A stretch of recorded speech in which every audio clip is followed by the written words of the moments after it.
Okay, so good evening, everybody, and welcome to Sharda Education Society's Anand Vishwa Gurukul College of Law, Vidhilikit NetBet. Today, we have with us a very eminent speaker who is going to speak on a completely different topic. We have with us Advocate Mrunal Bua Madam, who is going to speak on the topic of electronic evidence, admissibility, appreciation, search, seizure, and investigation. And Madam, on behalf of the college, I welcome you for today's session. And in fact, just to give you a brief idea, ma'am, that for last 101, this is the 101st session. For last 100 days, we have been calling different personalities. I say personalities because we didn't restrict ourselves to legal field, but yes, as far as legal field is concerned, almost all eminent speakers we have called to cover different subject, different topics related to law as well as other fields. And today again we are very happy and privileged to have a completely different type of session altogether. And therefore, on behalf of the Anand Vishwa Gurukul College of Law, I welcome you once again, madam. We are obviously eager to hear you on this very interesting subject. But before I hand over the session to you, I request Professor Amruta Karalikar, madam, to kindly formally introduce Advocate Mrunal Bua, madam. Over to you, Professor Amruta Karalikar, madam. Thank you so much, sir. Good evening, one and all. I'm glad to introduce our guest today, Advocate Mrunal Bua. Advocate Mrunal Dattatreya Bua hails from Sangli City, state of Maharashtra, and independently practicing before the Honorable Supreme Court of India, New Delhi, for the more than 10 years and considered as versatile. Madam has independent experience as a litigation lawyer before the Honorable Supreme Court of India, National Appellate Forums, and Honorable Delhi High Court. She is ICT law consultant and was appointed as a court commissioner by Honorable Delhi High Court in the matters of violation of IPR and software piracy. As a litigation lawyer, in the past, she was associated with Mrs. Anagha Desai, Mr. Sudhanshu Chaudhary, Advocate on Record, Supreme Court of India, and Mr. Colin Gonsalves, Senior Advocate, Supreme Court of India. Madam's contribution to the field of law includes engagement as a video lecturer and author, content writer for UGC ECG Pathshala course on Information Communication and Technology Law for the postgraduate courses for the modules such as Digital Evidence, Broad Principles, Search, Seizure and Investigation, E-commerce Concepts and Issues, Surveillance in Cyberspace, since the past 7 years, associated with Indian Law Institute, New Delhi, as a visiting faculty for the PG Diploma in Cyber Law. Mrunal Madam has presided as a judge over decent competitions, invited as resource person on various aspects of cyber law and IPR at various organizations and places, and was associated as a law researcher at Delhi Judicial Academy in association with judges of a Delhi Higher Judicial Services and some eminent jurists.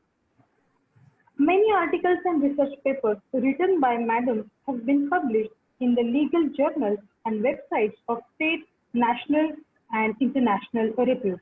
As a lawyer and law student, Madam achieved various awards at district, state, national, and international level as a best lady lawyer, mooter, debater, and orator. Madam, we're glad to welcome you and we are eager to hear you.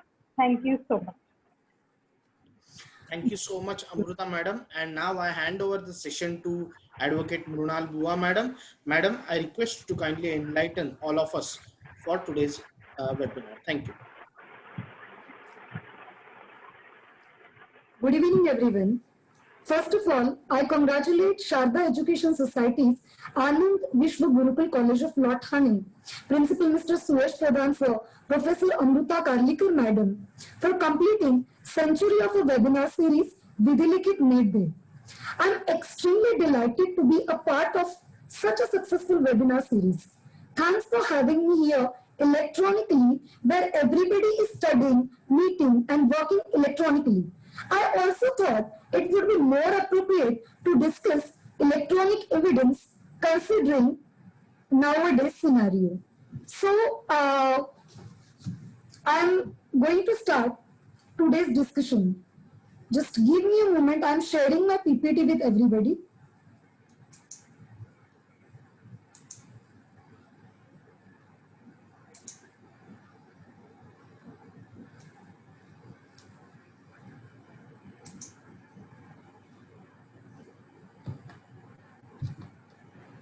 So, I'm giving you a brief overview of today's discussion. Following points will be discussed during today's session. The legislations and amendments with regard to digital or electronic evidence, the development concept of digital or electronic evidence, the principles of admissibility of digital or electronic evidence, the legal provisions relating to the proof of admissibility of digital evidence as prescribed in Indian law and law laid down by various courts, the standard of proof and appreciation of digital electronic evidence and case law thereon. And lastly, the cyber forensic processes, which includes search, seizure, and investigation, etc. So, I'm going to introduce you everybody with today's topic of discussion. In today's world, the societal communication happens through the transfer of thoughts from physical world to electronic world. The virtual world revolves around the use of information and communication technological devices such as computers, mobile phones, printers, digital cameras, etc. Unlike real world, the virtual world causes many opportunities for the commission of offenses such as phishing, identity theft, child pornography, and hacking, etc. Electronic information is often relevant in proving or disproving a fact or facting issue which constitutes evidence before the court. Electronic evidence may simply be defined as a piece of evidence generated by some mechanical or electronic processes. It inculcates but not restricted to emails, text documents, spreadsheets, images, graphics, database files, deleted files, data backup files located on floppy disks, zip disks, hard drives, tape drives, CD-ROMs, cellular phones, microphones, pen recorders, and faxes, etc. In Asyl Import, USA versus Exim Aid's Silk Importers, in this case, the Honorable Supreme Court of India had observed that there is a need to interpret a statute by the judiciary by considering relevant technological changes that have occurred. Now, we are looking forward to have a discussion about evolution of electronic evidence. In 1984, the FBI laboratory and other law enforcement agencies in USA started developing programs to examine computer evidence to properly address the growing demands of investigators and prosecutors in a structured and pragmatic manner. The FBI established the Computer Analysis and Response Team, that is CART, and charged it with the responsibility for computer analysis. In the year 1991, a new term, computer forensics, was coined in the first training session held by the International Association of Computer Specialists in Portland. The computer forensics involves collecting, preserving, seizure, analyzing, and presentation of computer-related evidence. There are two types of computer evidence. First is user-created and second is computer-created evidence. User-created evidence includes subscribers' records, images, texts, videos, sound files, web pages, databases, whereas computer-created evidence includes browser cache, backup and registry files, activity logs, email headers, surveillance tapes, footage, cookies, etc. Now, what is the meaning of the term appreciation of evidence? In Kajal Singh versus State of Assam, it was discussed by the Supreme Court of India that the processes by which a judge concludes whether or not a fact is proved is called appreciation of evidence. It is the duty of court to appreciate evidence minutely, carefully, and to analyze it. Now, the next point of discussion is characteristics of electronic evidence. Electronic evidence is invisible, it can be altered or and destroyed easily. Electronic evidence is hidden like a DNA. It crosses jurisdiction borders. It can be time sensitive. Electronic evidence requires special tools, equipment, and specialized training. Electronic evidence also requires expert testimony. Now, the important point of discussion is why the term digital is being used. Because it has been broken down into digits, that is binary units of 1 and zeros that are saved and retrieved using a set of instructions called a software or code. Any kind of information, photographs, words, spreadsheets can be created and saved using these type of instructions. If you can have a look over the input, that is Supreme Court of India, and now you can see the binary equivalent of the Supreme Court of India, which is mentioned below the input. Now, the next point of discussion is e-evidence, primary and secondary.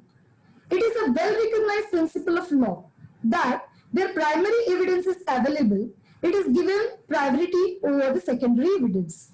Sometimes the data relating to primary evidence, which is in electronic form, is stored on virtual platforms like cloud, Google Drives, big servers, etc.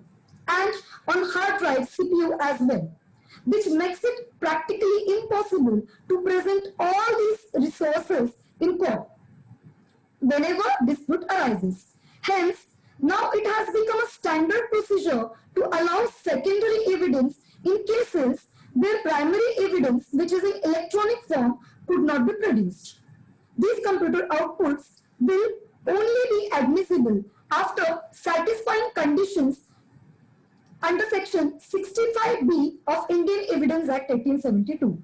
These conditions are only to be complied with in case of secondary evidence, which is in electronic form, and not in a case of primary evidence. Secondary evidence could be printed on a paper, which is stored, recorded, or copied in optical or magnetic media produced by the computer. Now, the precedents which talks about this distinction, this distinction between the primary and secondary evidence, we will be discussing these precedents or case laws in the later part in detail. So, there is always a question in the minds of people, e-evidence, whether it is primary or secondary. Under Indian Evidence Act 1872, the contents of documents may be proved either by primary or secondary evidence. Section 62 of the Act defines primary evidence as the documents itself produced for the inspection of court. The Act also defines secondary evidence under Section 63(2) as the certified copies made from the original by mechanical processes which in themselves ensure the accuracy of the copy and copies compared with such copies. So now we will talk about the primary evidence.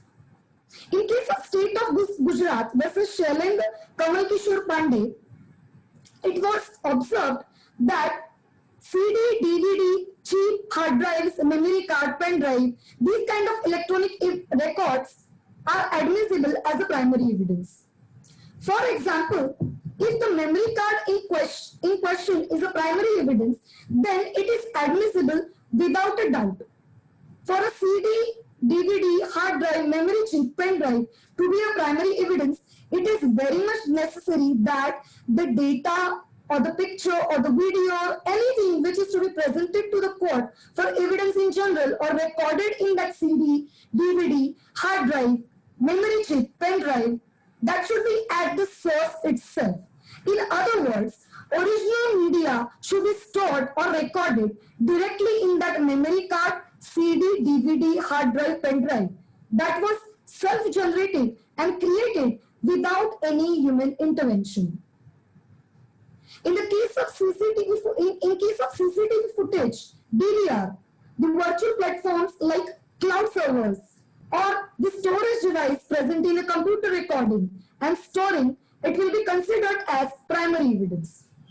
If the video is transferred to a CD, DVD, hard drive, memory chip, pen drive with the help of a computer which was originally recorded through a video camera or other medium, then the memory card of that video camera will be considered as primary evidence.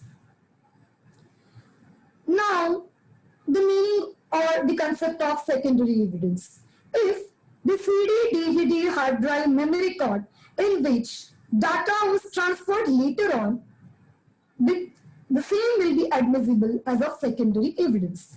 If a CD is secondary evidence, that is to say, if it is a copy of original and is a duplicated version, then it has to be passed the test of authenticity by complying with the conditions under Section 65B of Indian Evidence Act.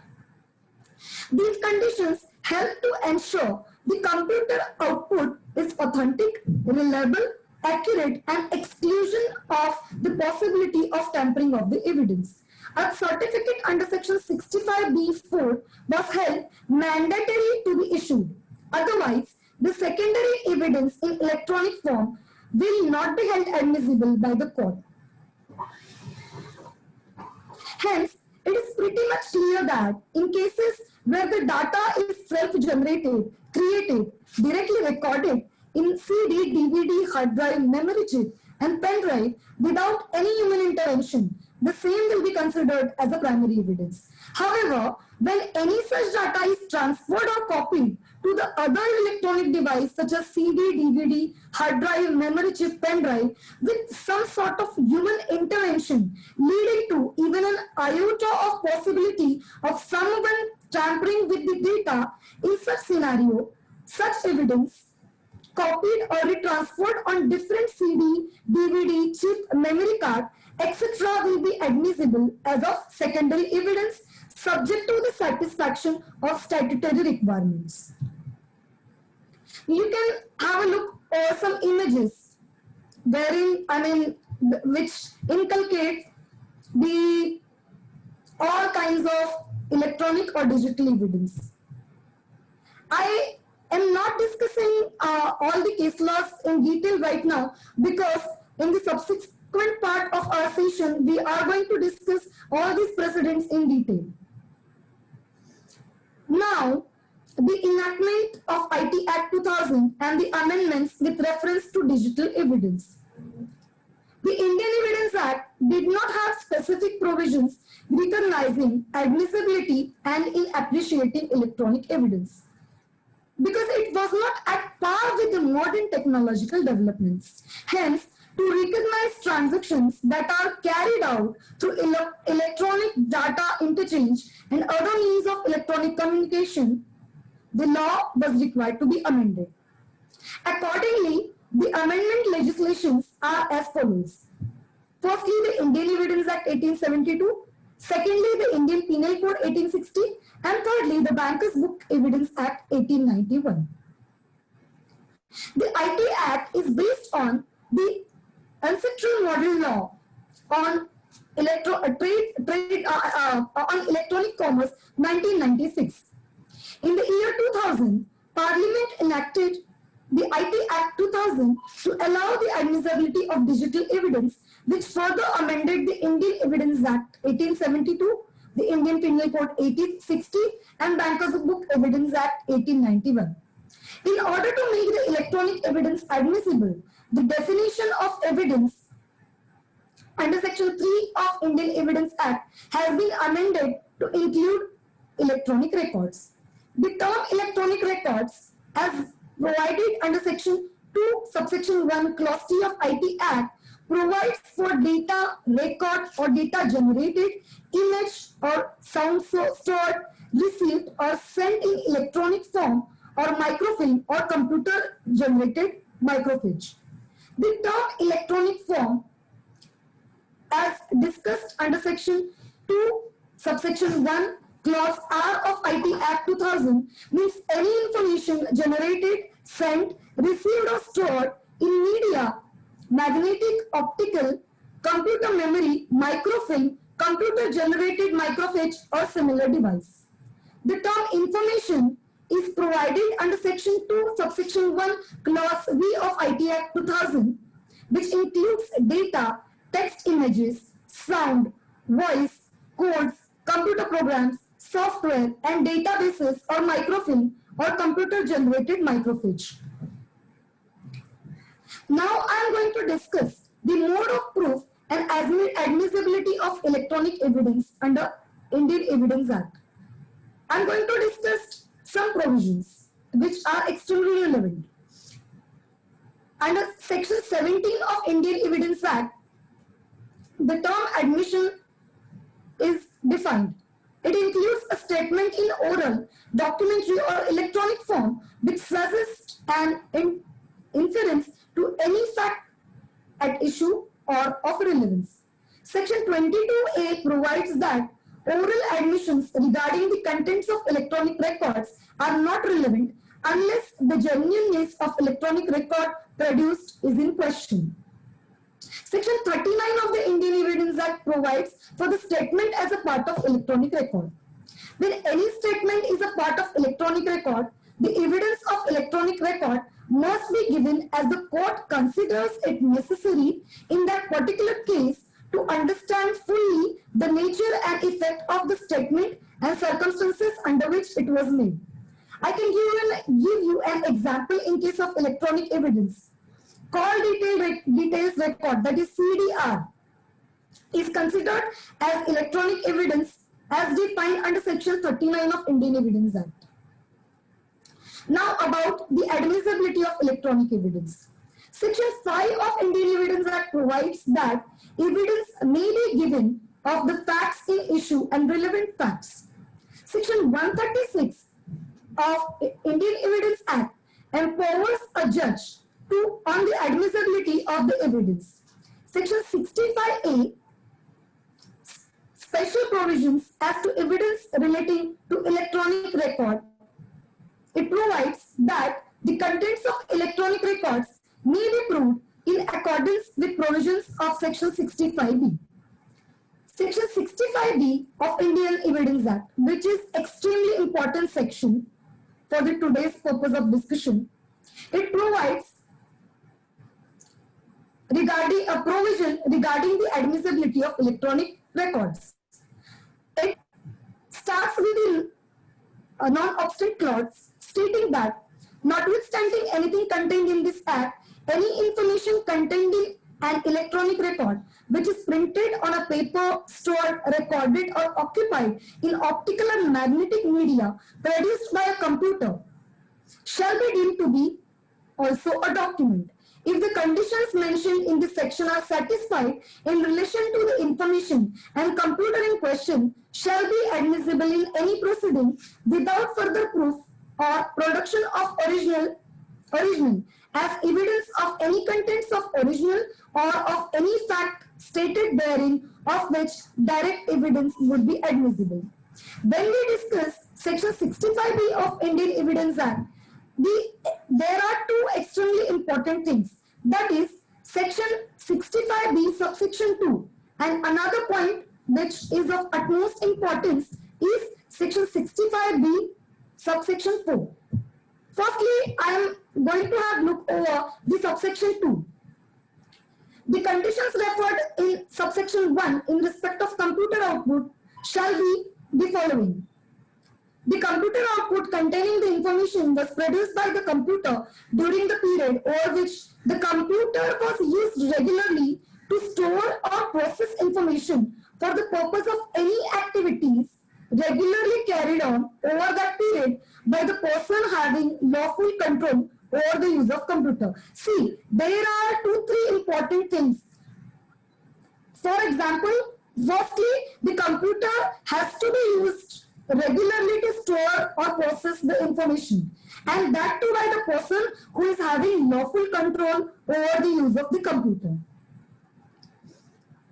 Secondly, during the said period, the information of the kind contained in the electronic record or of any kind from which the information so contained is derived was regularly fed into the computer in ordinary course of said activities. So, when this person who has authorized control over the computer is conducting the ordinary course of the activities, that the information has to be fed into the computer regularly. Thirdly, the computer, it is very much important if the computer was operating properly or not. If not, then in respect of any period in which it was not operating or was out of operation, or if at all there is accuracy of its contents, that the person who has authorized control has to be in a position to explain all those details. The information contained in electronic record reproduces or is derived from such information fed into the computer in ordinary course of the said activities. Now I am going to discuss directly section 65B subsection 4. In any proceedings, these are mandatory conditions to be fulfilled for the admissibility of any electronic evidence. In any proceedings where it is desired to give a statement in evidence by virtue of this section, a certificate doing any of the following things, that is to say, A. Identifying the electronic record containing the statement and describing the manner in which it was produced.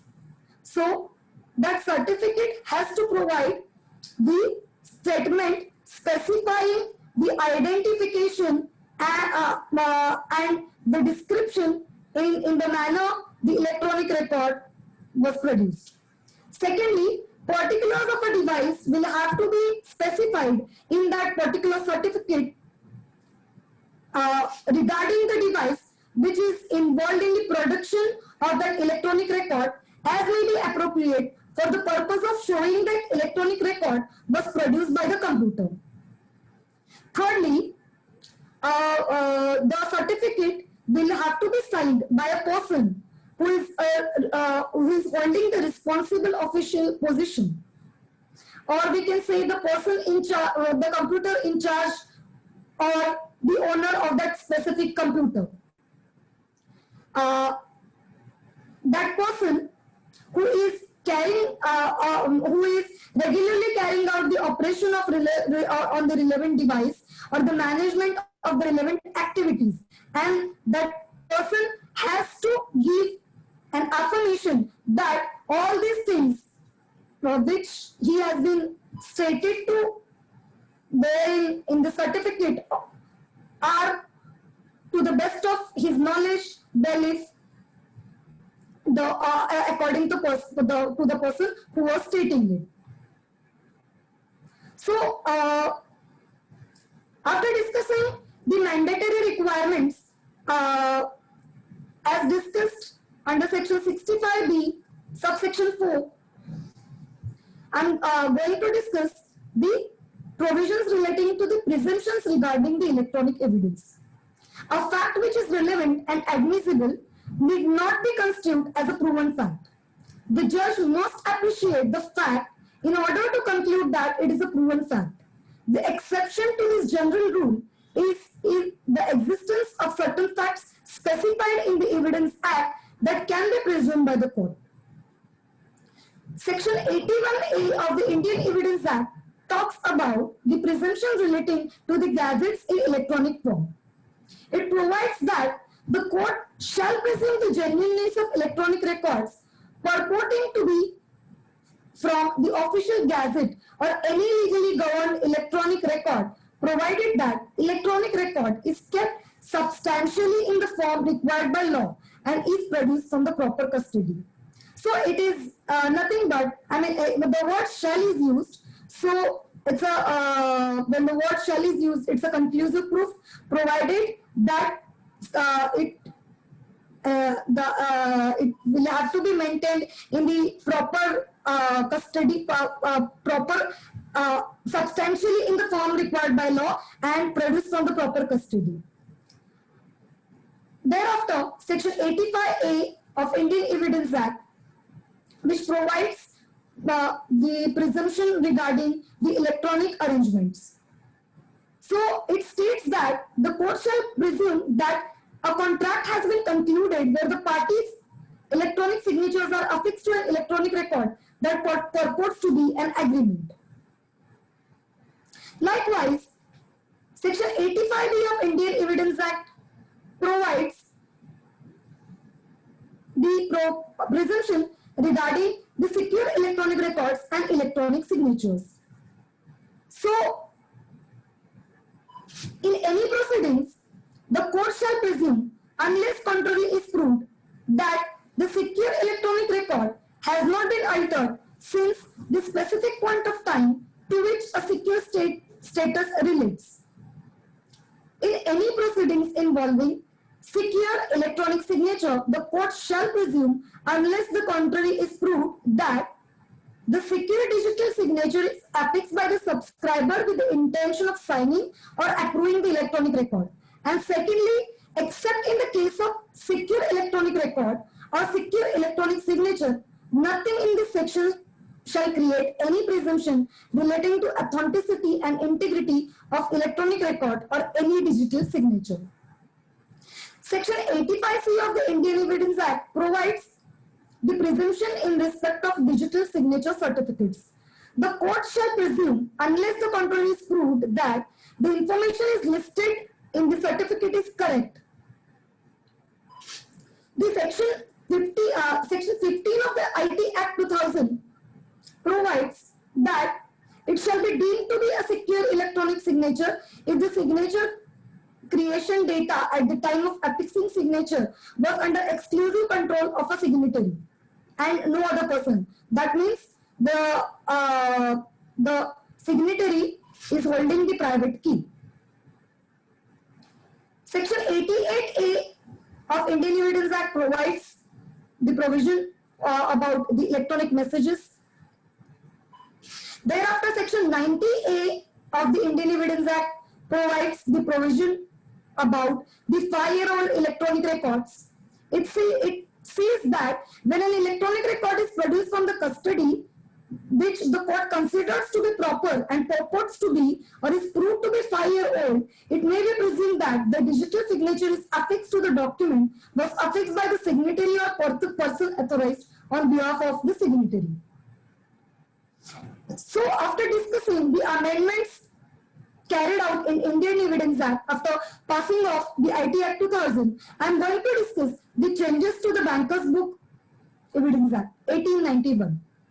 So what are the Bankers Book in electronic form? Firstly, the answer is provided in under Section 2, subsection 3, clause 2A, which provides that the printout of an entry or copy of printout must be accompanied by a certificate stating that it is a printout of such entry or copy of such printout by the principal accountant or branch manager, together with a certificate from a person in charge of a computer system containing a brief description of the computer system and particulars of safeguard. The next question is, what is permissible as evidence under the Bankers Book Evidence Act 1891? Section 4 provides that a certified copy of an entry in the Bankers Book shall in all legal proceedings be received as a prima facie evidence of original entry itself. The next point of discussion is amendment in Indian Penal Code 1860. So I am just quickly going to mention the sections. Section 172, Section 173, Section 175, Section 192 and 193, Section 204, and then Section 463 and 465 have been amended after passing of the Information Technology Act of 2000. So now the important part of today's discussion. What are the implications through the judicial decisions? Despite the admissibility of electronic records in evidence, the courts are finding it very much difficult to cope up with the issue of integrity and authenticity of electronic evidence that attach weight to it.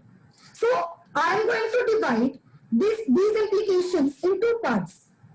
Firstly, admissibility, which was discussed prior to the Act of 2000, and as admissibility of electronic evidence, which has been discussed after the passing of the IT Act 2000. So, the first type of electronic evidence is printouts. Firstly, in Tada Court, Bombay bomb blast case regarding Sanjay Dutt's call records, the court observed that the printouts are not copy of the magnetic tape because the tape by itself cannot be termed as a document. Court also stated that it does not fall within the definition of document under Section 3 of the Indian Evidence Act. It was therefore ruled that the printouts were a primary evidence.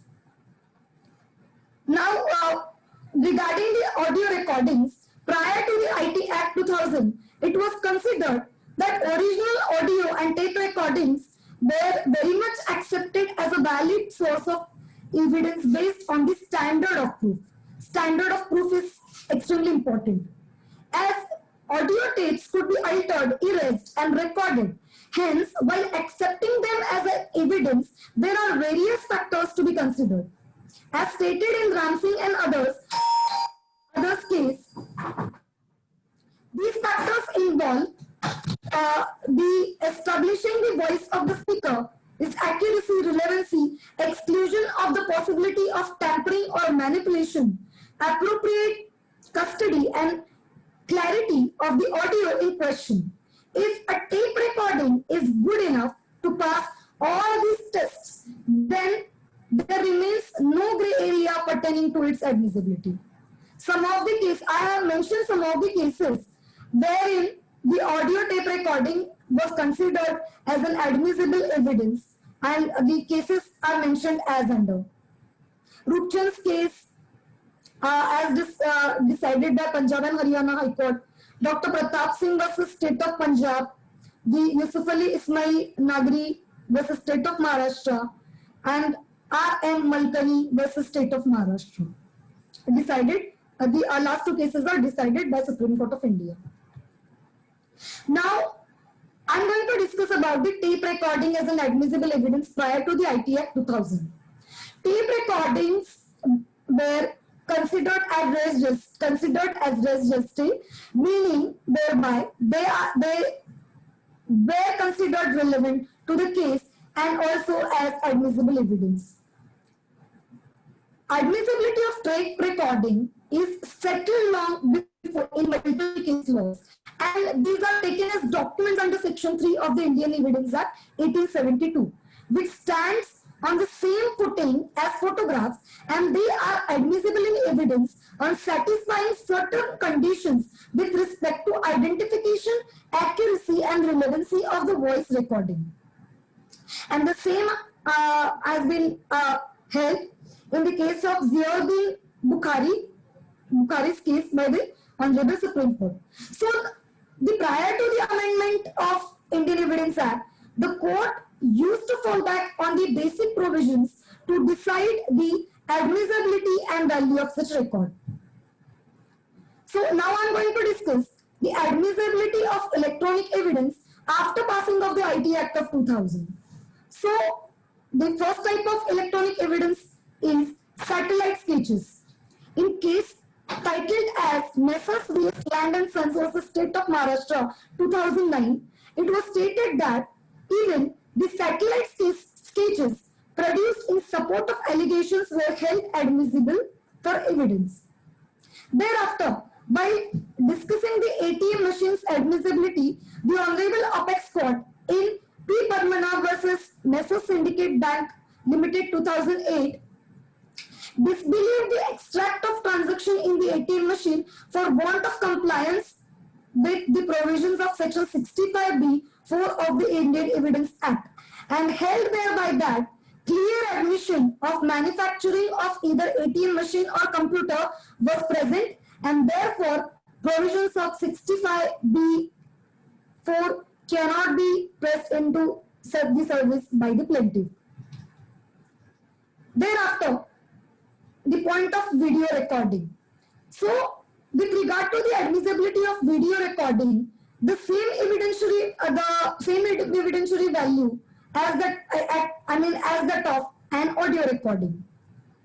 Video recording could be in the form of a media file generated by Handycam, or it could be in the form of CCTV footage, but there is no doubt pertaining to its admissibility.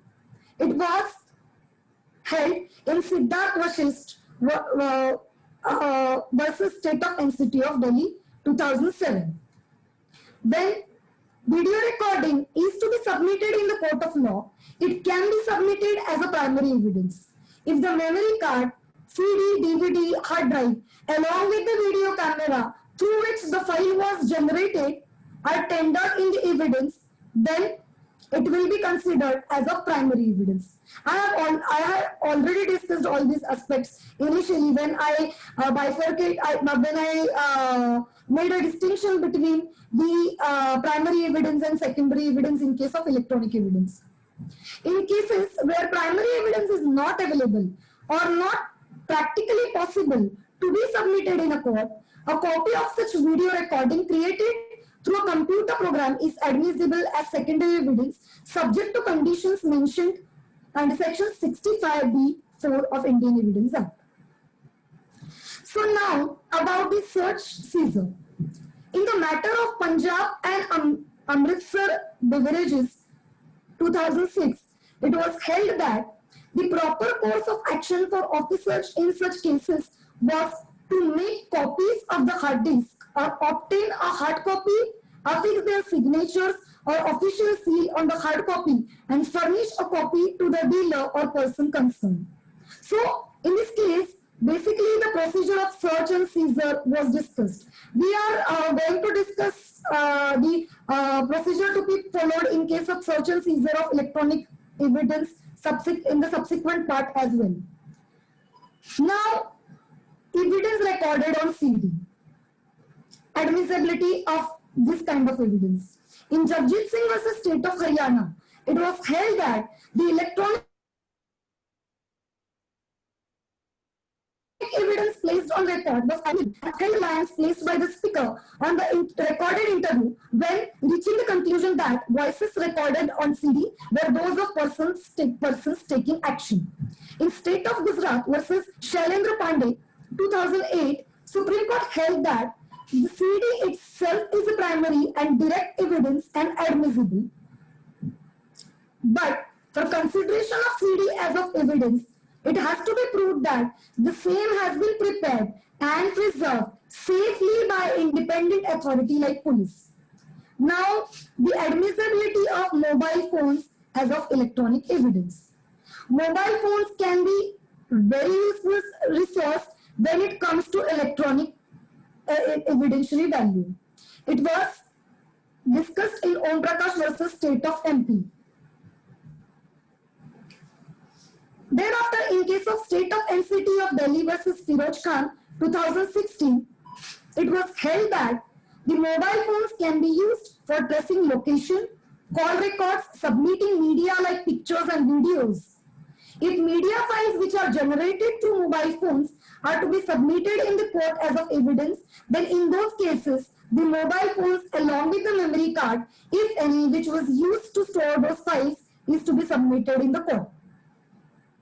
Thereafter, in case of Kamal Patel versus Ram Kishore, in the year 2004, Madhya Pradesh High Court held that media generated through mobile phones can also be submitted like other secondary evidence which is by transferring data to CD, DVD, hard drive, etc. with the help of computer and submitting it with a certificate in accordance with section 65B(4).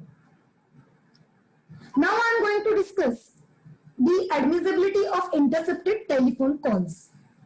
The case of State of NCT of Delhi versus Navjot Sandhu, which is partially overruled, dealt with the proof and admissibility of mobile telephone call records. A submission was made on the behalf of accused that no reliance could be placed on the mobile telephone records because the prosecution had failed to produce a relevant certificate under section 65B(4) of the Indian Evidence Act. The Honorable Supreme Court concluded that a cross-examination of the computant witness acquainted with the functioning of the computer during the relevant time and the manner in which the printouts of the call records were taken was sufficient to prove the call records. The case is partially overruled now. In the matter of Ravikant Sharma versus State 2011, it was held that call details record is not direct computer printout of the data available in the computers or servers of the telephone company. As the telephone data has been tampered with, it cannot be relied upon to base the conviction of the accused persons. So now admissibility of electronic evidence as a secondary evidence. So this case is extremely important. Please note this case, Anwar PV versus PK Bashir, 2012. In this case, appellants sought the direction to set aside the election of the elected candidate on the account of corrupt practice and produce CDs which were made after recording the speeches, songs and announcement using the instruments and by feeding them into the computer. It was held that since CDs produced were not certified, the same were not admissible as secondary evidence. While deciding the admissibility of secondary evidence pertaining to electronic evidence, the three judges bench comprising of Justices R.M. Lodha, Honorable Mr. Justice Kurian Joseph and Honorable Mr. Justice R.F. Nariman overruled the ruling of the court in NCT of Delhi versus Navjot Singh Sandhu. To that extent, the bench noted that the court in the aforementioned mentioned case omitted to take a note of section 59 and 65A of Indian Evidence Act 1872. By overruling the legal position as to electronic evidence as laid down in Navjot Singh Sandhu's case, the apex court in the case of Anwar versus Bashir's case by applying the principle of generally as specially is non-derogant, that is, special law will always prevail over the general law, held that the evidence relating to electronic record being a special provision, the general law on secondary evidence under section 63 read with section 65 of the Evidence Act shall yield to the same. Thereafter, I am going to discuss the CCTV footage, call records and SIM's admissibility. So, this is the case of Tomaso Bruno versus State of UP. This case is also overruled. In this case, non-production of CCTV footage, non-collection of call records and SIM details of mobile phones seized from the accused cannot be said to be mere instances of faulty investigation, but amount to withholding of best evidence. It is not the case of, the court stated that it is not the case of prosecution that CCTV footage could not be lifted or CD copy could not be made. Thereafter, in the year 2014, in the case of Harpal Singh versus State of Punjab, it was, in this case, the prosecution relied upon the secondary evidence in the form of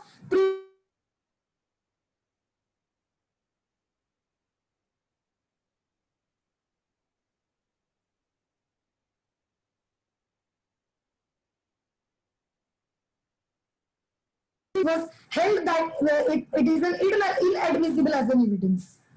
So thereafter, in the case of Kundan Singh versus State, 2015, court gave a three-pronged test as an important test.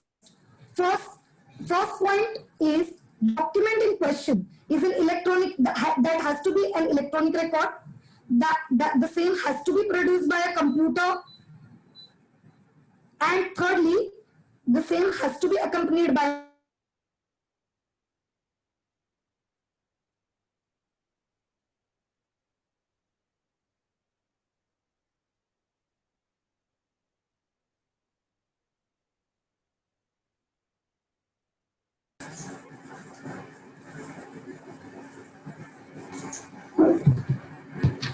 so you can have a look over the point of distinctions between different cases. I have provided the chart herein. In the state versus Muhammad, the first case of instance was in the year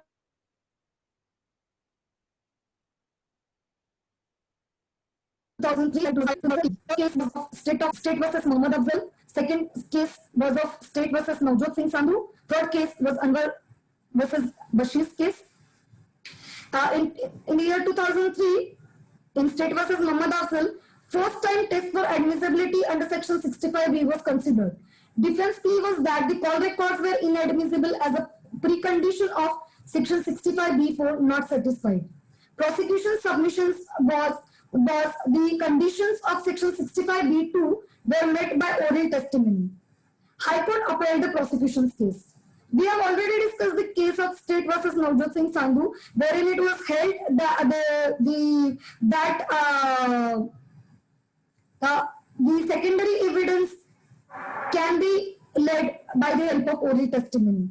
And in Anwar versus Bashir's case, the State versus Navjot Singh Sandhu was partially overruled, and court stated that no, not at all. There is a condition precedent which provides that when anybody is producing the secondary evidence, that has to be produced along with the certificate by fulfilling the requirement under section 65B4 of Indian Evidence Act. Thereafter, in the year 2017, another case came, Sonu versus State of Haryana. All these cases were decided by the Supreme Court of India. And in the year 2008, Muhammad Shafi's case. Followed by the Bashir's judgment in the case of Sonu versus State of Haryana, the Anwar versus Bashir's case was upheld. Whereas in Shafi Muhammad's case, Shafi Muhammad's case is nothing but a per incuriam judgment of the Honorable Supreme Court of India, wherein the Supreme Court Division Bench completely ignored the decisions given in Anwar PV case and held that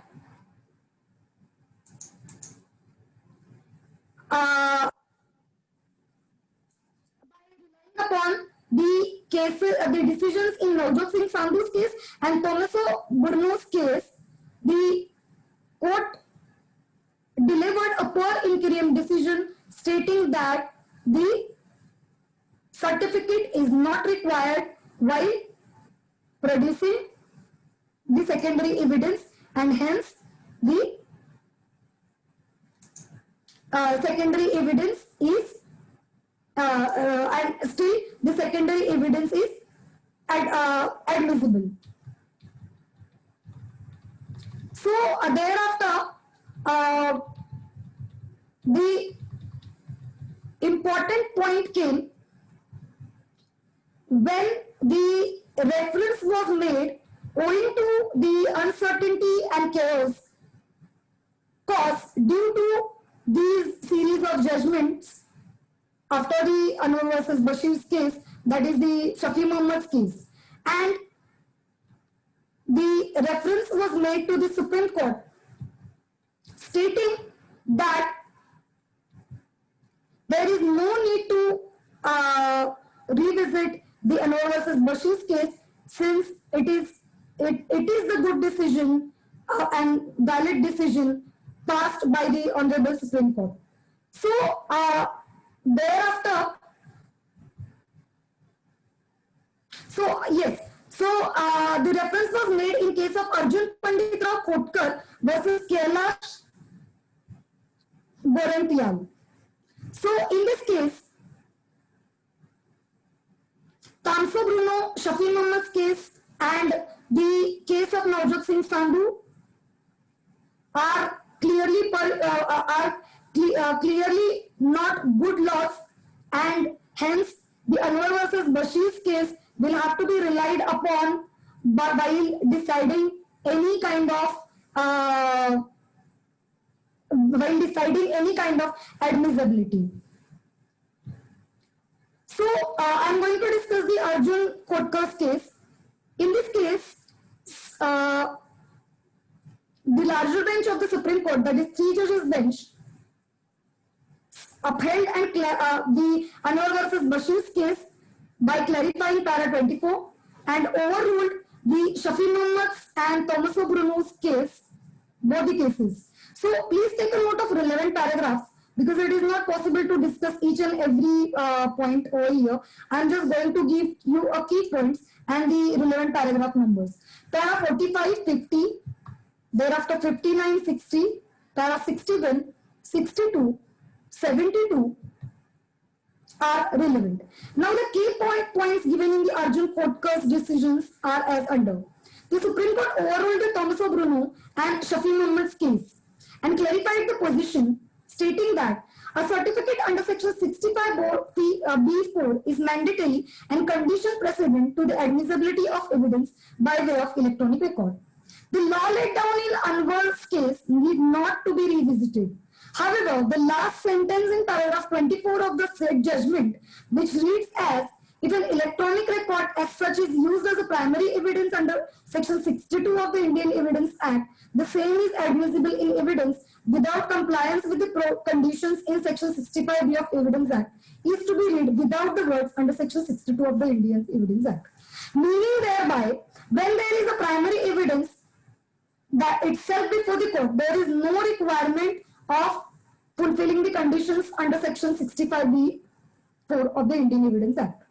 And the word section 62 of Indian Evidence Act as provided in Anwar's case were deleted.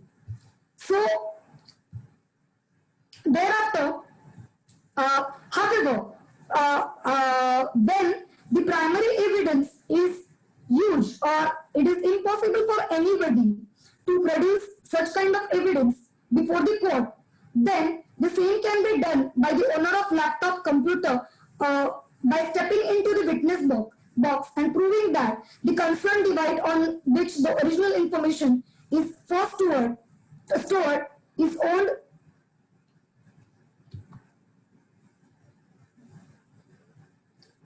and can be considered as of electronic evidence. But this can be done only in case wherein it is impossible or difficult to produce the primary evidence. However, when anybody is producing the secondary evidence, then in that case, the certificate under section 65B4 is extremely important. It is a condition precedent. So,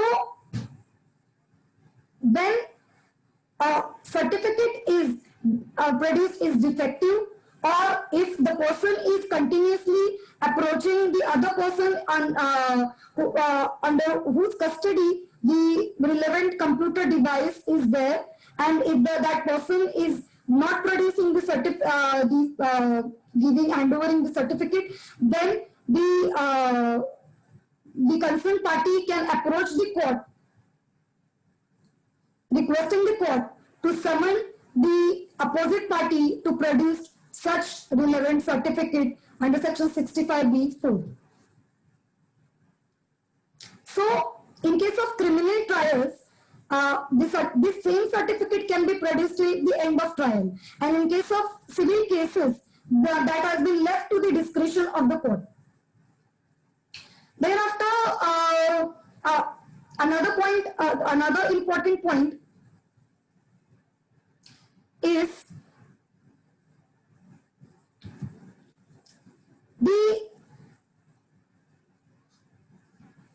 the supply of a document. Supply of a document, meaning thereby the electronic document, is an essential requirement, and the same has to be given to the accused person so that the accused person can rely upon the said electronic document while during the cross-examination, etc.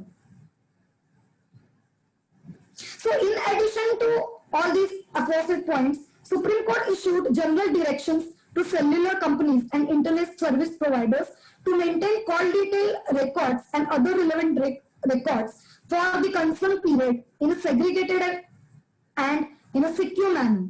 If such record is seized during the investigation in the relevant period, the concerned parties can then summon such records at the stage of defense evidence or in the event such as data is required to cross-examine evidence.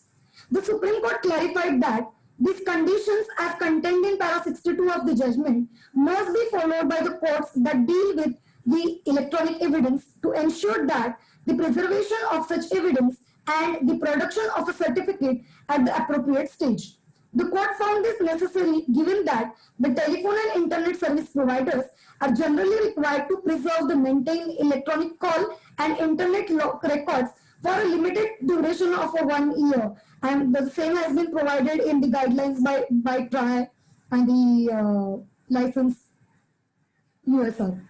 So if the police or other individuals fail to secure those records or secure the records but fail to secure the certificates within that specific time period, then the production of a certificate issued after the commencement of trial would in all probabilities render the data unverifiable, and that can cause a prejudice to the accused. Therefore, the Supreme Court gave further directions to frame appropriate rules and directions under Information Technology Act by taking the help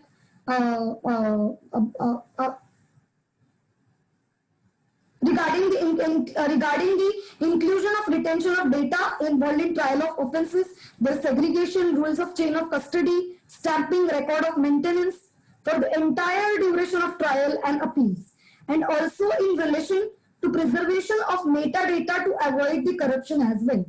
So these appropriate rules for the preservation, retrieval and production of electronic record should be framed after considering the report of committee constituted pursuant to the Conference of Chief Justices held in April 2016.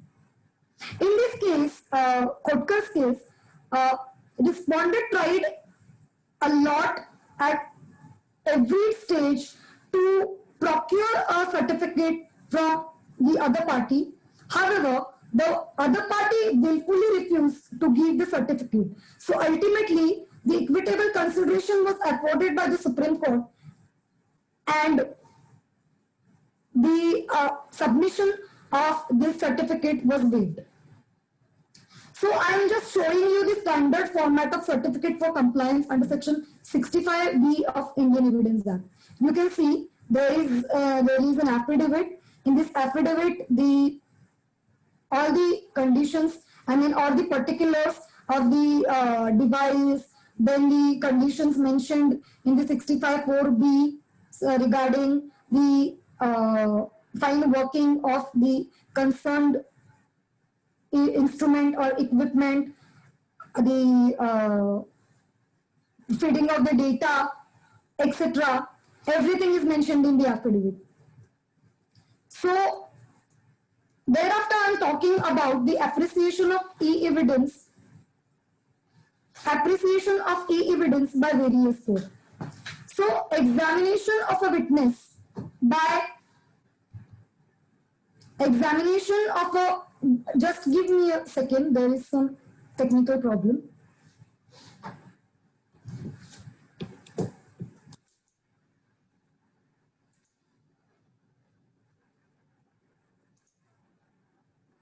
So, I was discussing this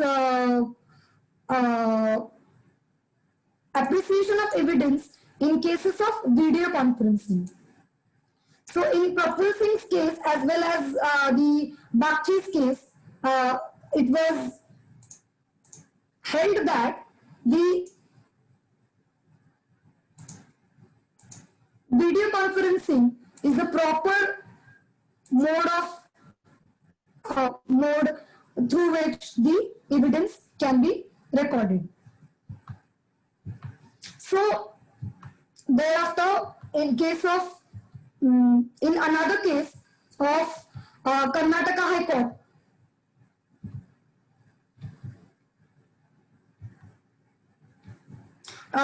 that is 20th Century Fox Film Corporation versus NRI Film Production, the Karnataka High Court laid down several safeguards for recording of evidence through audio-video link. For example, such as before a witness is examined in terms of audio-video link, witness has to file an affidavit. The person who examines the witness on screen has to file an affidavit. Witness has to be examined during the court hours. The witness should not plead any inconvenience on the account of the different time zones. Before examination of witness, a set of plain written statement and other document must be sent to the witnesses so that the witness has an acquaintance with the documents, etc. So thereafter, there are various cases such as Badola Krishna, Amitabh Bakshi, etc., wherein the recording of evidence by way of video conferencing was appreciated. So in several cases, in several kinds of electronic evidence, such as electronic digital signatures, deleted files on hard disk, admissibility of SMS, email as an evidence,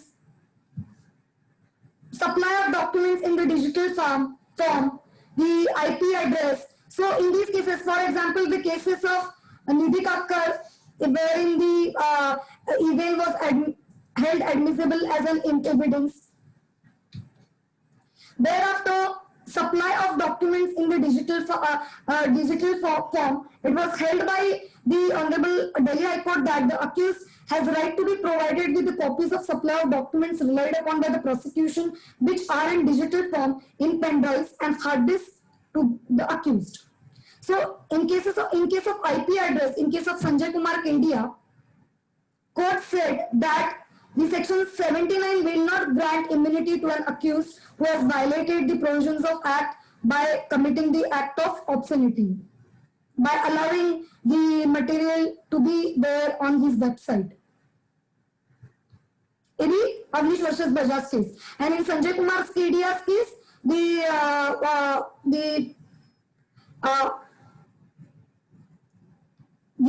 concerned accused was actually running a internet pharmacy. In the name of internet pharmacy, he was doing a drug business. So, in the Dharamveer's case, the court stated that deleted files on the hard disk can be very much retrieved through the cyber forensic processes and held admissible as an electronic evidence. So, thereafter, in case of Pramod Mahajan's murder trial, the defense witness was trying to give some demo of to prove the SMS, to held that SMS admissible. However, the court stated defense witness cannot be an expert as per law. Evidence as per Bankers Book Evidence Act. In case of State Bank of India versus Risby Exports, SBI filed a case to recover money from some persons who had taken loans and submitted printouts of statements of accused maintained in SBI's computer system as a part of evidence.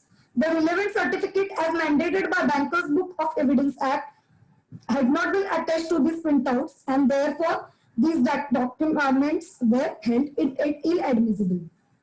So regarding the service of summons, so nowadays, especially in this pandemic, we are conducting our hearings by taking the help of video conferencing. So the service of summons, discussion on the service of summons is very much relevant over here. In Code of Criminal Procedure, the relevant provisions are Section 61, 69, 91 and 92, whereas in CPC, Section 27 and Order 5. So,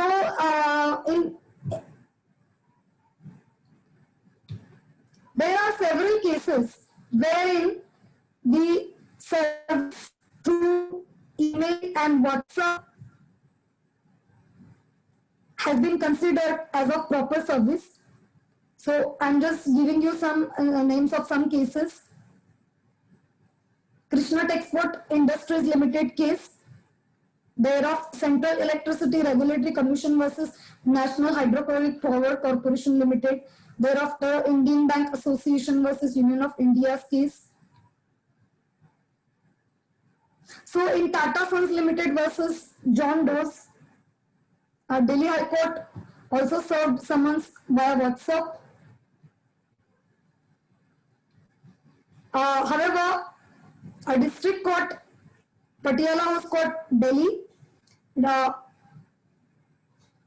has reached to the conclusion that service through WhatsApp or email is not a matter of right. Thereafter, an important case, that is Suo Motu Writ Petition, Civil number 3 of 2020, recently wherein the Supreme Court allowed the service of summons as of appropriate service, which can be effected by email, fax, WhatsApp, Telegram, etc. However, even if one is sending the summons by way of alternative service, the email has to be sent in addition. So I have already discussed the evidentiary value of CDR while discussing the Arjun Khotter's case. Thereafter, I am giving you an example. I was while discussing CDR, I talked about the application under Section 91 CRPC, wherein one can request the court to summon the other party to produce document or other thing. So you can see this format. By taking the help of this, one can request the court to direct the concerned service provider to retain and preserve the CDR records till the end of trial. So this is the application. Thereafter, I am going to talk about the last part of the today's discussion, that is cyber forensic processes.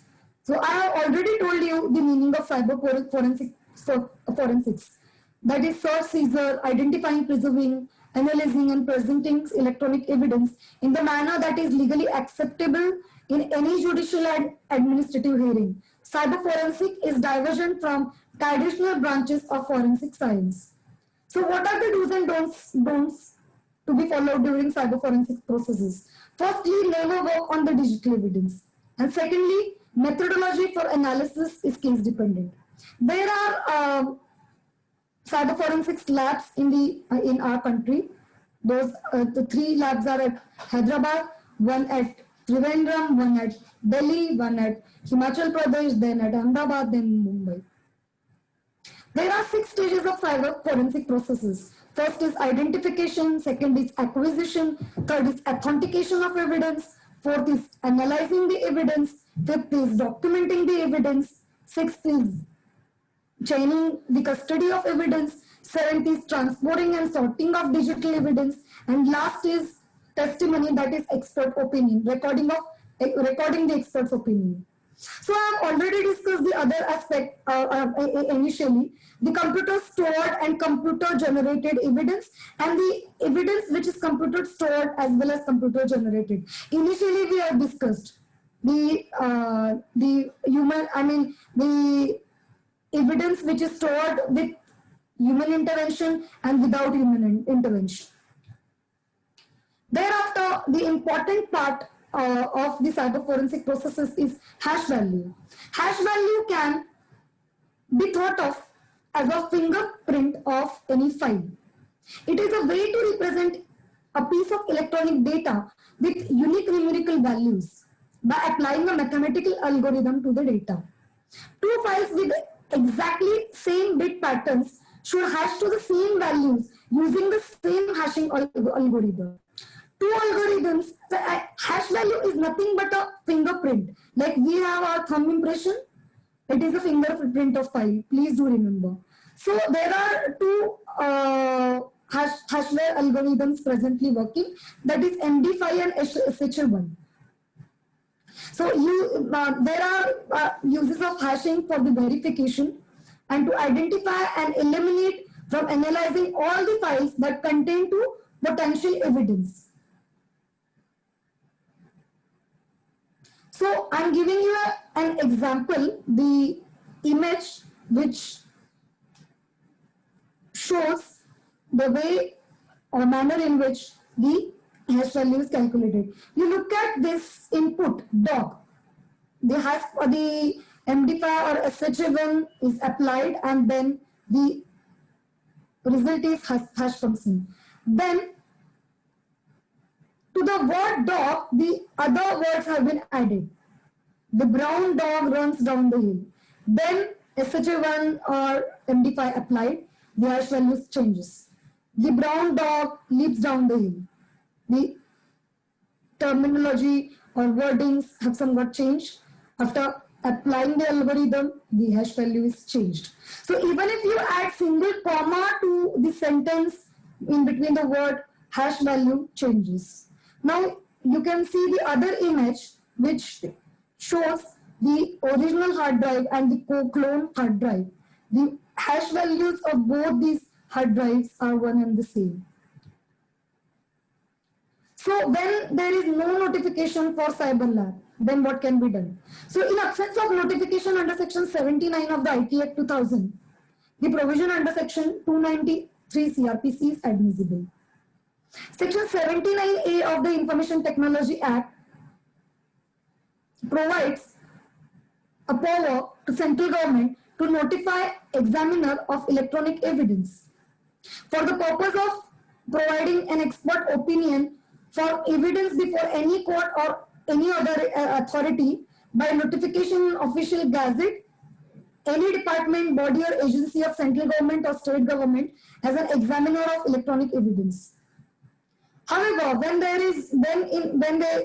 this kind of notification is absent, then under section 293 of CRPC, any reports of certain government scientific experts can be called, relied upon, and can be considered. So, thereafter, metadata. The metadata is very much extremely important part of the cyber forensic processes. Metadata is essentially a data about data, a set of data that describes and gives information about the other data. For example, the examples of metadata are author, date created, date modified, file size. These, I mean, whom, by whom, when, how, all these things, things which are providing the information about the data are considered as metadata. I have explained the metadata reporting in a diagram. Who created the data, who manages the data. In such a format, the metadata has to be maintained. Where is the study area? Where can I access the data? What is the data content? What source data was used? How was the data created? How is the data distributed? When is the time period of the content? When was the data created? Why was the data created? Why are the missing values, etc. So the next part of discussion is about questions to be raised by defense counsel in cross-examination dealing with electronic evidence. So I am just giving you heads. Following are some important questions regarding crime involving computer and electronic evidence. Firstly, a question can be with regard to user operating part of a machine. Secondly, it can be about the user. Thirdly, it can be about the connection to the net. Fourthly, it can be about the deleted data. Fifthly, it can be about the investigative authority, etc. Then there can be a question as to the authenticity of electronic evidence. I mean, a claim that records were altered, manipulated, damaged, the reliability of computer program used by the user, the identity of the author, it can be disputed. The evidence from a social networking website can be questioned. It might be agreed that an act was carried out and recorded, but at issue might be that the party introducing the evidence fails to prove where others might have accessed the device or not. So such kind of questions, I mean, if anybody has used the PIN, password, I accept icon, the data on local area network where there is a need to obtain the image of computer network, if this is possible, if image of each computer comprising the network is taken, the issue with network computers, etc. The data from the internet is also subject to the problem, that can also be questioned. Where the data is being updated constantly, such transactional databases or websites that are continuously updated, the question can be put regarding the authenticity of that data. Thereafter, the authentication of information on social media sites, which presents its own unique set of issues. Firstly, it makes difficult to establish the author of the content, a document, because social media sites often have a number of people writing to the one page, and secondly, proving the identity of the author can be very much difficult since it is possible to create an internet profile without having to prove the identity. Therefore, the question can be asked regarding the identification of the author as well. So, what can be the common investigation mistakes during the conduct of cyber forensic processes? Failure to collect and preserve the electronic evidence, failure to label the electronic devices media, failure to calculate the hash function of the collected electronic data, failure to record details of the computer forensic examinations in the charge sheet may lead to discharge or even acquittal of the accused. So you can see I have cited one image which describes the cyber forensic report. You can see everything is mentioned in the report. So this way the report has to be prepared. The device details have been given. I had told the minute details of the device, driver information, the sectors on the hard drive, the driver type, then the entire information of the device, version of the system, everything is mentioned, everything. So you can have a look over the second image of cyber forensic processes. In this image, you can see the computer has been exhibited. The government hard disk has been used to save the image of the hard drive. The clone disk, that means by using write protection device, the original hard disk can be free from the contamination and the original has to be preserved. You can see over here. So we have discussed almost everything, all the legal provisions which as amended after the passing of IT Act, all the provisions of Indian Evidence Act, Bankers Book Evidence Act, Indian Penal Code.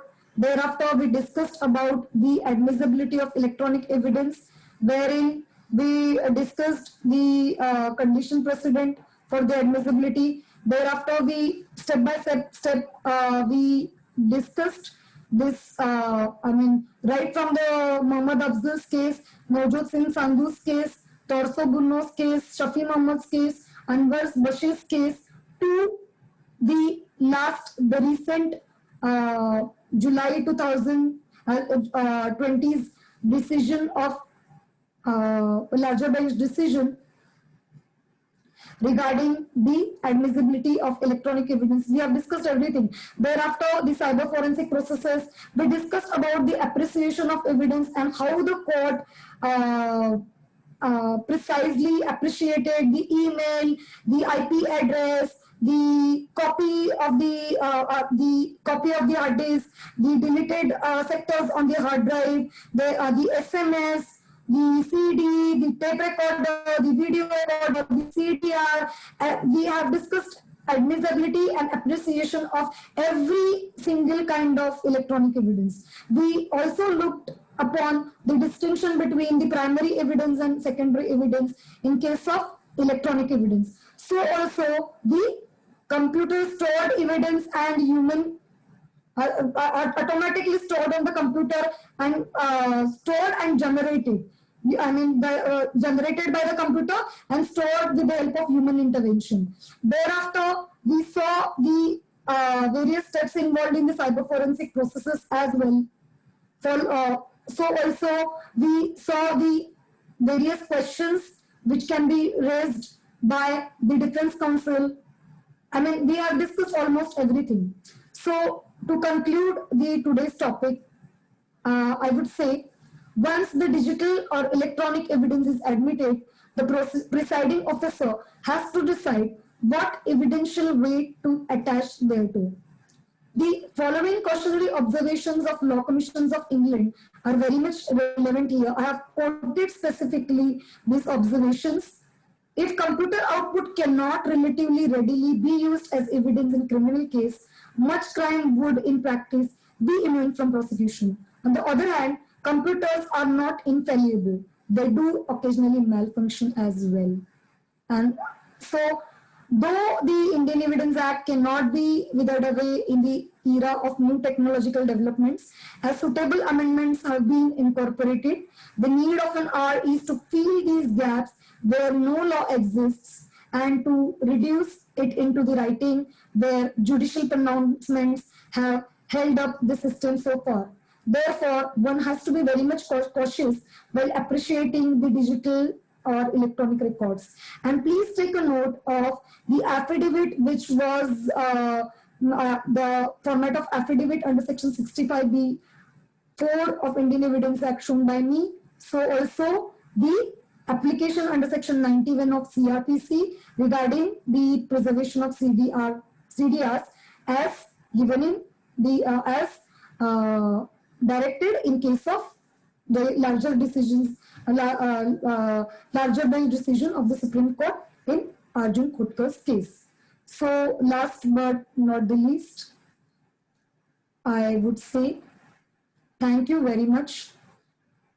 And once again, I am thanking the organizers for giving this opportunity to me to discuss the topic of electronic or digital evidence before you.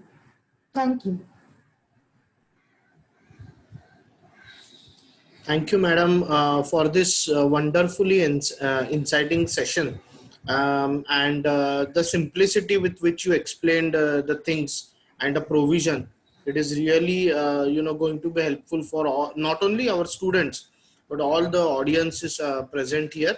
I just request I just make one request that those who have questions kindly raise your hand via Zoom, and you might be unmuted to ask the question. Madam, one question I wanted to ask you is, can you please clarify the networking computer network that is specified under section 65B? Yes. So I did not discuss that point since I was really in hurry. So the several computers are connected, and in the process wherein the computer in charge of a person who is in the responsible position is using that specific device, the entire computer networking will be considered as of one computer. Thank you, ma'am. Advocate Rajeshri Sawant, she wants to ask a question. I'm just unmuting her. Please. Can you please unmute yourself and ask the question?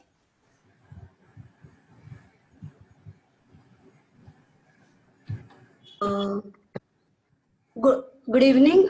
Just I want to, can you share the screen about the certificate under 65B, because that time I was unable to see the screen of your. There was some technical problem. I'm just. Please, can you? Yes. Thank you. You can take a note of that. Yeah, Just give me a second. sure.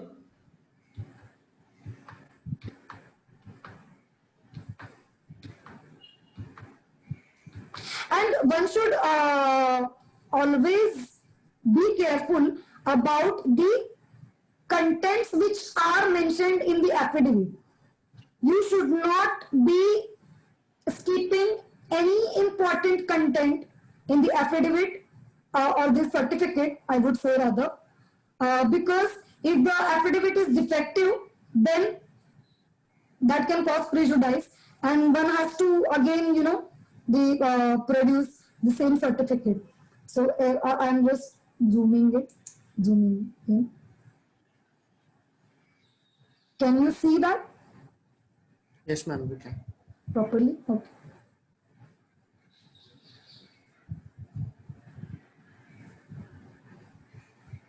So I've just drafted. You can simply, one can simply give oneself, the details about oneself. Thereafter, details about the capacity in which the person was working in the specific organization. Thereafter, the details of the device, and one has to specify that the specific device was very well working at the point of time when the printout was taken.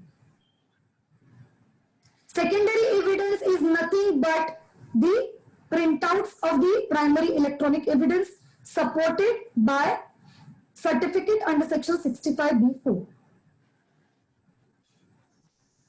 Everything is mentioned. You can just see.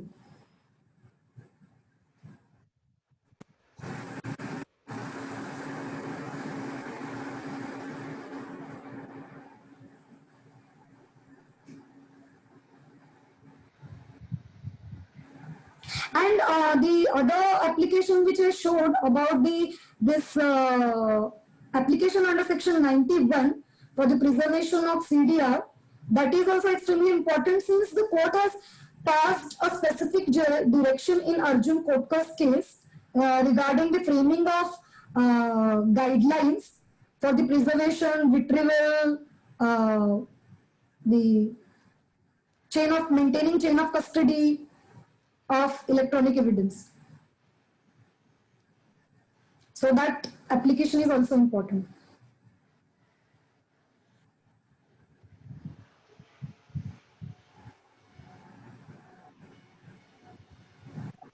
I think, ma'am, there are no further questions right now.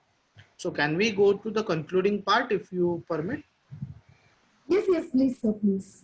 I request our Professor Sanika Sheth, madam, to kindly propose the vote of thanks for today. Over to you, Sanika, madam. Good evening, everyone. I would like to extend my vote of thanks, especially to Advocate Mrunal Bua, madam, who has given us so much of time and effort to make time out of her busy schedule, and she has also made a PowerPoint presentation for us. Thank you, ma'am. It was really great listening to you, and you have given us a tremendous inspiration and knowledge about this subject. I would also like to thank all the members of Sharda Education Society, especially the management and Secretary Dr. Pradeep Dhawan sir, and also to our principal of AVG Law College, Advocate Suyash Pradhan sir. Lastly, I would like to extend my thanks to all the teaching and non-teaching staff of AVG College, and also the students who are the regular attendees of these webinars. Thank you, madam. Thank you. Thank you so much, madam. I am now ending the session for everybody. So everybody's window shall come to shall get closed. Okay. Thank you so much. Thank you.